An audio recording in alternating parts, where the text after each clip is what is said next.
Minasan konnichiwa, Ari desu. Hi everyone, welcome back to the channel. If you are new here, my name is Ali and you are watching the third video in my Reading in Japanese video series. In the first video of the series, we talked about how I went from level 0 in Japanese up to a reading level towards the end of the year 2019. In the second video of the series, I explained how I actually ended up reading my first book in Japanese, Kimi no Nawa, and what were the phases I went through reading this first book, which took me about 3 months. In today's video, I'm actually going to present you the books I have read from finishing my first book at the end of January 2020 up until book number 11, which I finished before the end of the year 2020. So I will essentially present you books 2 to 11, which I've read back in 2020, and I will of course take the opportunity to answer some of your questions, guys, because I still have a lot of questions which I have collected from you. Thank you again. Questions about my reading journey in Japanese. I'm very excited to go through the questions today because we have some very interesting ones. So without further ado, let's get started.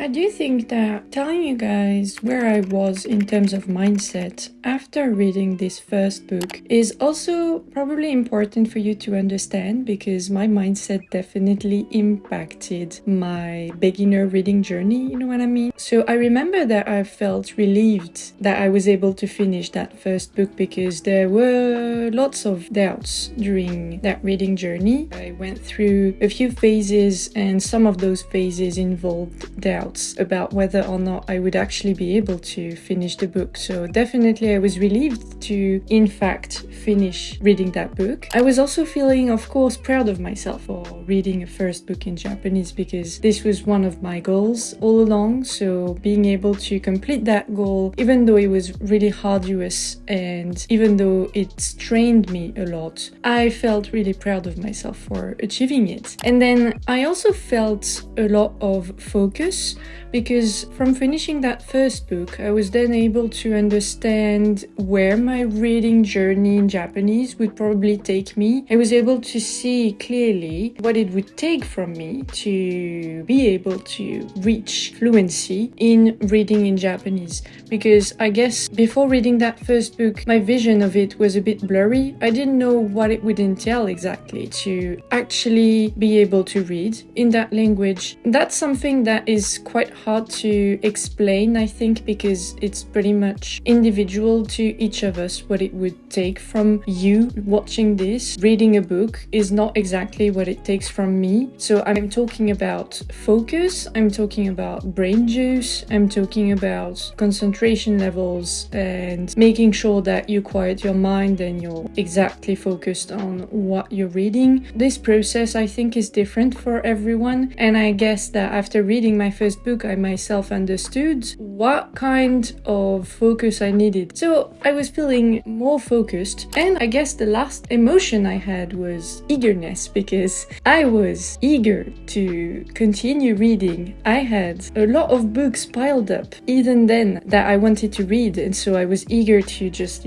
get to them and start reading them as soon as possible. So all of these feelings combined also formed my mindset at the time, and I guess I was more resolute than ever to really get on with my journey, reading Japanese. What was my focus on at the time? Reading more books, like I said, because this was part of my broader goal of, achieving reading fluency in Japanese, and I wanted to read them as quickly as possible. I do remember this. I had this reading speed goal in mind, definitely. But not only reading speed, I also thought about volume, because I knew that the quicker I would read a lot of books, the quicker I would get to broader fluency in reading. In my head, it was not enough for me to read something. What was important was to read a lot of everything. So I really had in mind this reading volume aspect. So definitely this was part of my thought process then, because I knew that it wouldn't take a dozen hours to reach reading fluency in Japanese. At least it wouldn't be as quick as it was for English for me when I first started reading in English, because, you know, reaching reading fluency in English for a French native speaker is much more achievable and much more quickly than reaching reading fluency in Japanese, a language that is so far from my mother tongue. I guess I already knew back then that it would not take me only a dozen hours. It would take me hundreds of hours,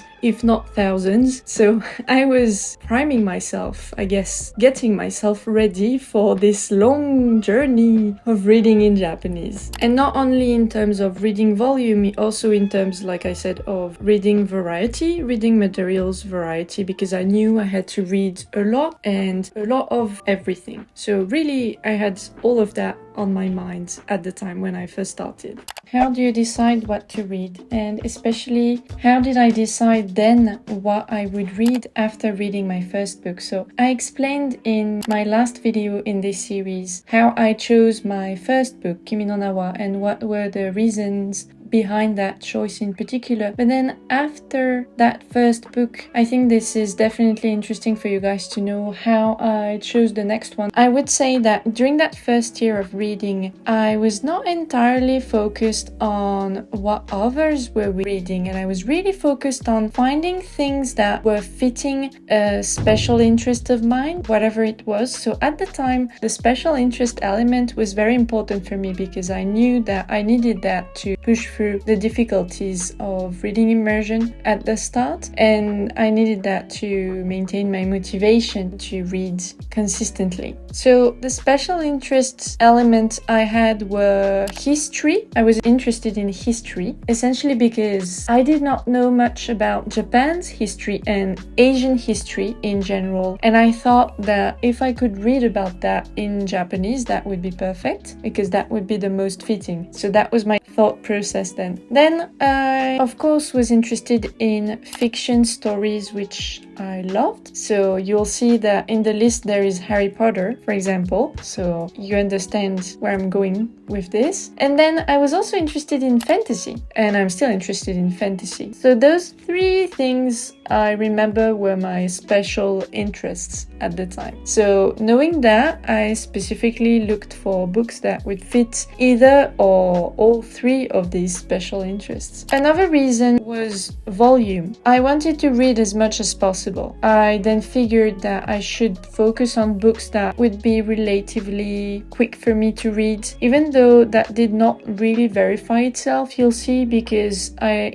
ended up choosing a lot of novels, which of course took me longer to read, but still that was my reasoning. Another reason was diversity, in the sense that I wanted variety, a lot of variety in the books I chose. So I was after books for children, books for adults, non-fiction books, fiction books, diversity, also in the format, so manga, history books that were more like encyclopedia, that kind of thing. I was really interested in seeing Japanese written in very different formats, so that I would get used to reading Japanese in any kind of format, in any circumstance, whether it be reading from right to left the entire book, and then on one page in particular, reading from top to bottom, any format, any order.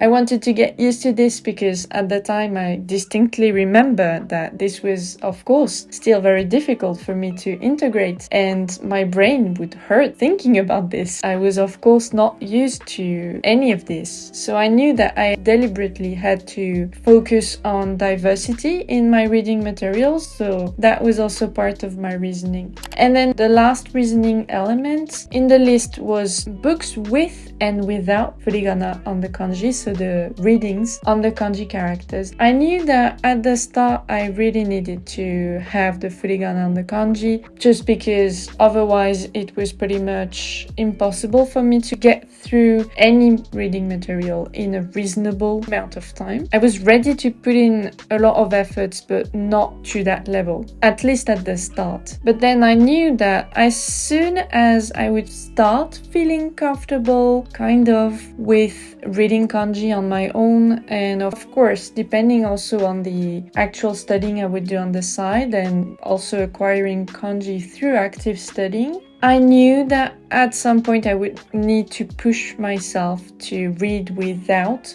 furigana. I was very intentional there because I knew that this could be one of the obstacles I would have to face like pretty soon. So I wanted to get a head start on this and really push myself to start reading without furigana as soon as possible and not wait longer than necessary. So I guess all of that answers the question, how did I decide what to read at the time? Really, I was focused on the special interest element, my reading volume, so making sure I would focus on books that seemed easier to read. So let's say a level of difficulty, variety in my reading materials, and then having a mix of fiction and non-fiction that was important for me, and then having a mix of book with and without furigana on the kanji.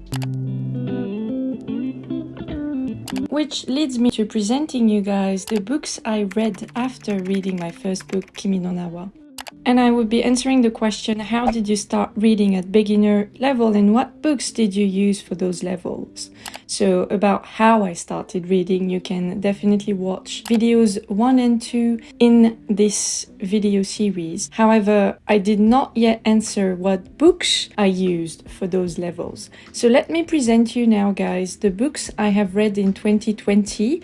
So essentially the books number 2 to 11 in my reading journey in Japanese. So right after finishing my first book, Kimi no Na wa, which was a novelization, so essentially a novel, the novelization of the anime of the same name, Your Name, I guess I wanted to read something quicker. And I was also very interested in history, like I said. So the next book I read is Nihon no Rekishi number 1, and this was Nihon no Hajimari, so the beginning of Japan. And this was essentially a manga which is part of a manga series on Japan's history, as you can guess. And this first one was really about Japan, I think from 3,000 or 4,000 years ago up to 2,000 years ago. The manga was quite fast to read. It had manga pages which were not that difficult to go through, even though my vocab was really lacking at the time, so it still took me a long time to go through those pages, but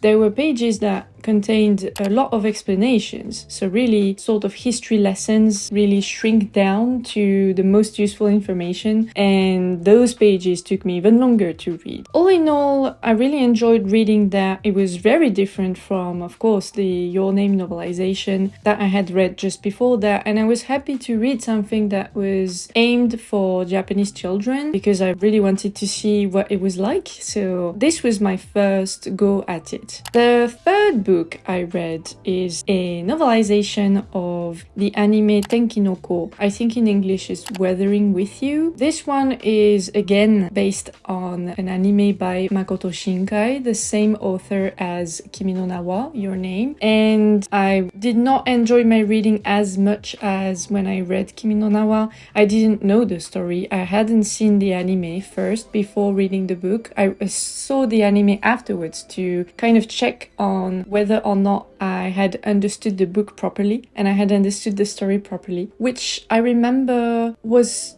kind of the case. I guess after seeing the anime, I realized that I had maybe misunderstood about 5% of the book, but for the most part, I had understood what was going on, so this was a big achievement for me. So Tenki no Ko, my third book. For my fourth book, I went back again to the Nihon no Rekishi manga series, so Japan's history manga series, and I read the second manga volume of that series, which was all about the Asuka period and also what was going on at the imperial court at the time. I remember that this was even more more difficult and that I took even more time to read this one because there were lots of people's names, which is always difficult, especially at the start, to decipher. In Japanese, people's names are always difficult. And also there were a lot of political scenes which again were not very easy to understand, so it was a challenge to read this one. I still remember it for that. And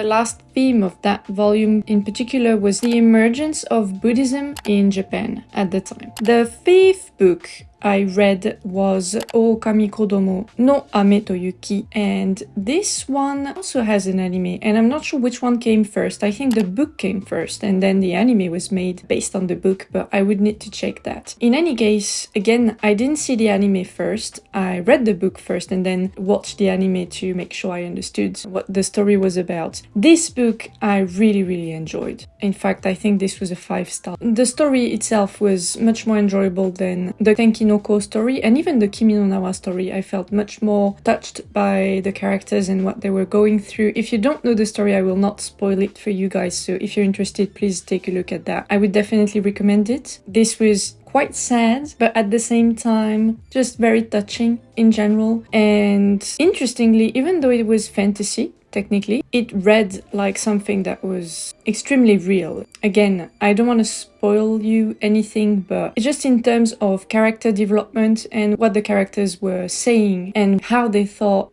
just felt extremely real. It's hard for me to explain it to you without revealing spoilers, so I guess I will stop here. Just remember that I loved that book. I really enjoyed reading it. And also, I can tell you that I noticed that at the time when I read that book, it felt much more comfortable than reading the previous ones. So I knew that, I was starting to get comfortable with reading this book. The fifth book had the furigana on the kanji because it was again part of the green collection, but I noticed that I was starting to get comfortable with the kanji readings as well. So that is why on my sixth book I chose The Little Prince translated to Japanese, so Hoshi no Oji-sama, and on this one all the kanji did not have furigana on them. It was also quite short, so for both of these reasons that's why I chose this book. Also because I hadn't read it yet. Not even in French. This was my first time reading The Little Prince. I really enjoyed my read, as you can guess. If you know the story, you would know that this is quite a universal, classic, very emotional story, which obviously touched me. I cried at the end, but this was my first time crying, reading in Japanese. So I really felt a connection despite the language barrier. And like I said, it didn't have furigana on all the kanji, and nonetheless, I could read it. So this was a challenge, but at the same time, I knew I was ready for that after reading the fifth book. So I took my chance, took the leap of faith, and I was able to finish The Little Prince. Now,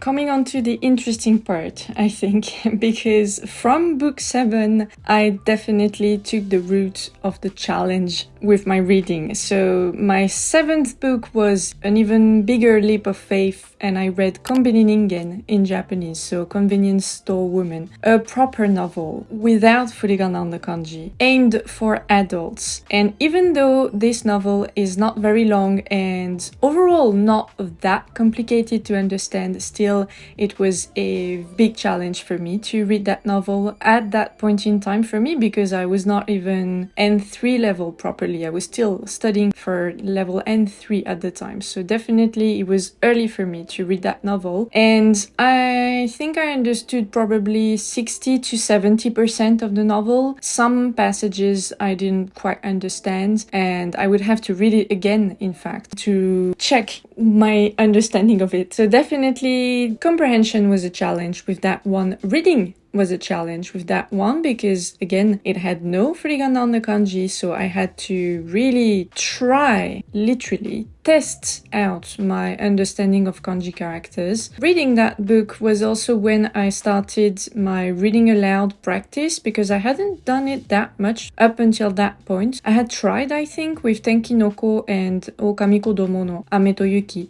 but Konbini Ningen was really the first book I started reading aloud. This definitely definitely helped me on many different levels. This was also extremely difficult for me to do. Nonetheless, I'm happy I did it. The book I read after that was again a book aimed at children because it was from the Green Collection, so I went back to an old furigana book. However, this was fantasy, so this was Shika no O #1. So this is a book series, in fact. This is a whole fantasy series called The Deer King, I think. I chose the furigana version of this book because I knew that it would contain lots of very difficult vocab, because this one is proper fantasy and it's not necessarily aimed at children. The collection itself is aimed at children, and it took me significantly longer to read this one, not in terms of period, but in terms of hours. It was significantly longer than all the other books before. It took a lot of me, let's say. It took a lot of power. It took a lot of brain juice. It took a lot of struggle. And I did enjoy the story. I did enjoy that book. However, I don't think I understood more than 70% of the book. So there were definitely a good 30% of the book that I did not quite get. I was happy to see some pictures in there because there are some illustrations in there which helped me understand some of the scenes. But yeah, there aren't much, and the rest of it was quite hard for me to understand due to the amount of advanced vocab that it contained. But I mean, I was in for the challenge. That's why I chose that book in the first place. So I was nonetheless happy to experience the challenge, I guess. Just to tell you also a little note on that one, because it has always been a wish of mine to go back to that series and actually read the first book again and then move on to books 2 to 4, because I do want to know the rest of the story. So that's something that's on my list, and one day I'll get to that story again. The next book I read was my first non-fiction book. So apart from the history manga collection, this was my first proper non-fiction book, which was also a self-help book, first one. And so this was Issho ite igokochi no ii hito, warui hito no hanashikata. So this was all about communication and understanding what kind of communication makes people comfortable and what kind of communication makes people uncomfortable. So this was really about relationships, human relationships, how to communicate with others. It gave a lot of examples of, how to express yourself on all different kinds of topics, how to refrain from saying too much, how to control what you say, really. So this was quite interesting. However, I remember reading this very extensively, so I did not look up all the kanji I did not understand, and so it resulted in me not understanding more than 60%, I guess, of the book. One thing that it helped me on was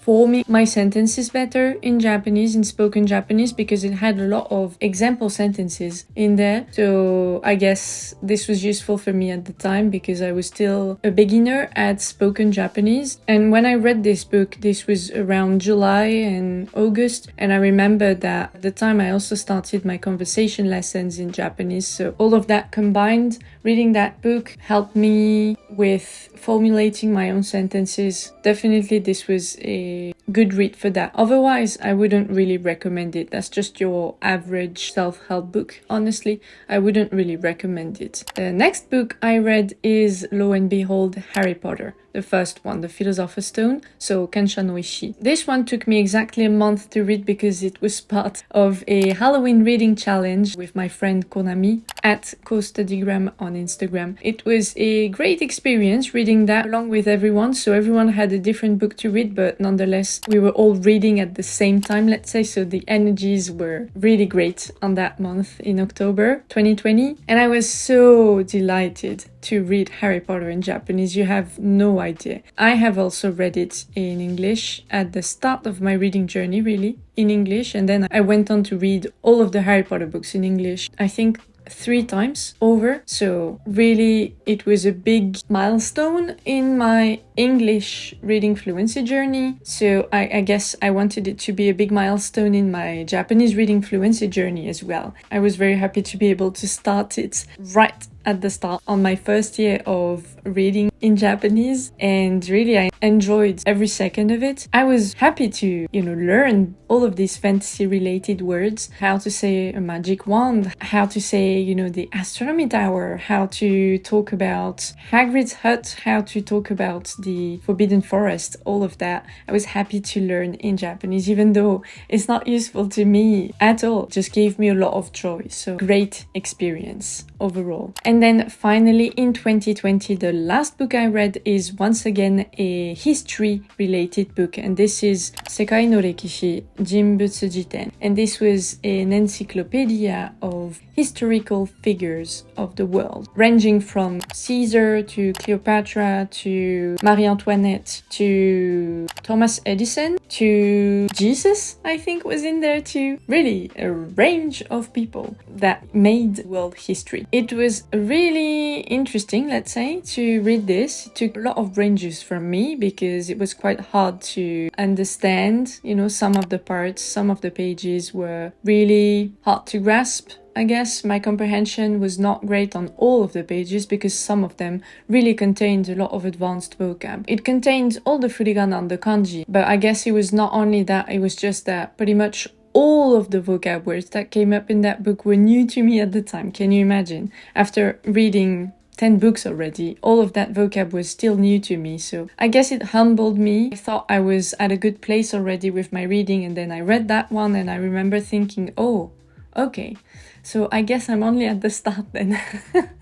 I do distinctly remember that. I nonetheless enjoyed reading that book very much because, first of all, it taught me a lot because I didn't know about all of these historical figures at all. Perhaps 50% of the people that came up in that book I didn't know about, so I was very happy to read about them, and essentially each page about each character was about their lives and quickly their achievements, what they were known for, of course. Overall, a very interesting read because I learned a lot from it. And I also remember I was happy to finish on that high note for the year 2020. So that's it for the presentation of all my books read in 2020. You can see the recap here with the reading periods as well. So if you're interested, you can pause the screen right now. So guys, that will be it for today. Thank you for watching today's video. I hope you enjoyed it. I hope it was insightful and that it gave you motivation to go read yourself right now in your target language. If anything that I've said today triggered more questions in your mind, please leave them down below. I am always happy to answer them. But in any case, thank you for watching and I will see you in my next video. Bye bye! Mata ne!